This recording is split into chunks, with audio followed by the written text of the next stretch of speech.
అప్పులకు సంబంధించి మాట్లాడితే అప్పుల విషయంలో రాష్ట్ర ప్రభుత్వంని ఇప్పుడు కాంగ్రెస్ పార్టీ బీజేపీలు చాలా రకాలుగా ఎన్ని ప్రచారాలు చేయాలనో అన్ని ప్రచారాలు చేసినాయి. ఏ రకంగా ప్రచారం చేసినాయో మనం చూద్దాం. ఎంత ప్రచారం అంటే అప్పుల విషయంలో తెలంగాణకు ఉన్నటువంటి అప్పులు ఎంత అసలు ఫస్ట్ తెలంగాణ అప్పులు ఎంత, దీని మీద ఒక్కొక్కరి దగ్గర ఒక్కొక్కరి ప్రశ్న. స్టార్టింగ్లో కాంగ్రెస్ పార్టీ అధికారంలోకి వచ్చినటువంటి స్టార్టింగ్ డేస్లో వీళ్ళు ఏమని ప్రచారం చేశారు? కేసీఆర్ 5 లక్షల కోట్ల అప్పులు చేసిపోయిండు, 5 లక్షల కోట్ల అప్పులు చేసిండు అని చెప్పేసి ప్రచారం చేశారు. దాని తర్వాత కొన్ని రోజులకు ఏం చేశారు? దీన్ని 6 లక్షల కోట్లకు చేశారు, 6 లక్షల కోట్లకు పెంచారు. మన దాని తర్వాత ఇంక కొన్ని రోజులకు ఏం చేశారు? పెంచుకుంటూ పోతా ఉన్నారు, 7 లక్షల కోట్లు చేశారు అంటే మాటలు. దాని తర్వాత కొన్ని రోజులకి 8 లక్షల కోట్లు కేసీఆరే చేసిపోయిండు అప్పులు అని చెప్పేసి ఈ ప్రచారం చేశారు. ఇక సేమ్ ఇదే లైన్లో బీజేపీ కూడా సేమ్ ఇంతే. కేసీఆర్ చేసినటువంటి అప్పులు 5 లక్షల కోట్లని ఒకసారి, 6 లక్షల కోట్లని ఒకసారి, 7 లక్షల కోట్లని ఒకసారి, 8 లక్షల కోట్లని ఒకసారి ఇప్పుడు చర్చ పెట్టారన్నమాట. మన బండి సంజయ్ అయితే ఇట్లాంటి విషయాల మీద ఇంకో 1 లక్ష కోట్లు ఎక్కువనే యాడ్ చేస్తాడు. ఎందుకంటే నోరే కదా, పోనీ ఆ పేపర్ ఇస్తే చదువుకొని తెలుసుకున్నటువంటి ప్రయత్నం కూడా వారు చేయరు. మరి ఎందుకో మరి ఆయనకు నచ్చదేమో చదవడం అంటే, తెలుసుకోవడం అంటే వాస్తవాలు నచ్చదేమో మరి బండి గారికి. సో కాబట్టి ఈ రకంగా రాష్ట్ర ప్రభుత్వానికి ఉన్నటువంటి తెలంగాణకు ఉన్నటువంటి అప్పుల మీద కాంగ్రెస్ బీజేపీలు రకరకాల చర్చ, రకరకాల మాటలు మాట్లాడారు. నిన్న ఇదే అంశం మీద పార్లమెంట్లో ప్రశ్న లేవనెత్తారు.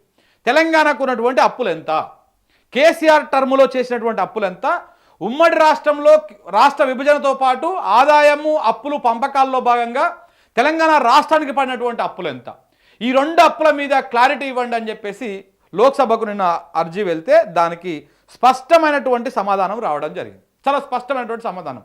తెలంగాణ రాష్ట్రానికి 2014 దాకా ఉన్నటువంటి అప్పుల్లో విభజనతో పాటు వచ్చినటువంటి వాటా ఎంత, 2014 నుంచి 2024 వరకు కేసీఆర్ హయాంలో జరిగినటువంటి అప్పు ఎంత.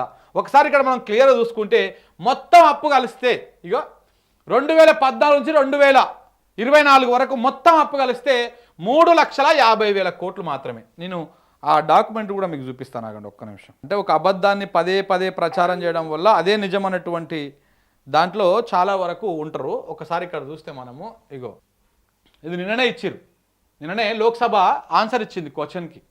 ఆన్సర్ ఇస్తే క్వశ్చన్ నెంబర్ ఎంత 3679 క్వశ్చన్కి నిన్న ఆన్సర్ ఇచ్చారు 11వ తారీఖు 8వ నెల 2025లో.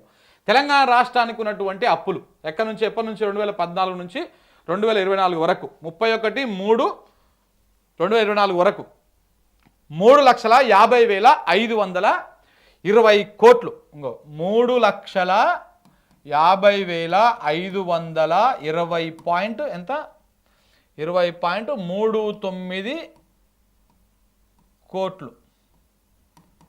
ఇది తెలంగాణ రాష్ట్రానికి ఉన్నటువంటి అప్పు 2014 నుంచి 2024 వరకు ఉన్నటువంటి అప్పు. ఇందులో కూడా తెలంగాణ రాష్ట్ర విభజన జరిగినప్పుడు రాష్ట్రానికి వచ్చినటువంటి వాటా ఒకసారి ఇక్కడ మనం చూసుకుంటే సమైక్య రాష్ట్రం నుంచి తెలంగాణకు దక్కినటువంటి వాటా ఎంత 70,000 కోట్లు మనకు అప్పుల రూపంలో వచ్చింది.